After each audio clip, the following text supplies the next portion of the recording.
குடிசையிலே கொஞ்ச காலம் தங்கி பாருலே கூரையின் ஓட்டை வீரி செல்வாடி நட்சத்திரம் எண்ணி பாருலே கூவும் செல்போனின் நச்சரிப்பை அணைத்து கொஞ்சம் செல்வண்ணின் உச்சரிப்பை கேட்போ வெறும் காலில் செருப்பின்று நடந்து மண்ணோடு பேசிக்கொண்டு போவோம் மழலைகளாவோ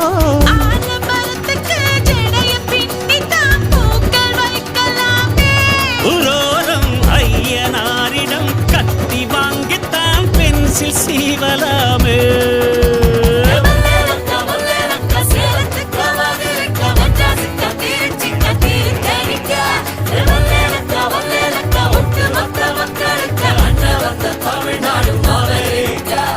காவிரி யாரும் கை குத்தல் அரிசியும் மறந்து போ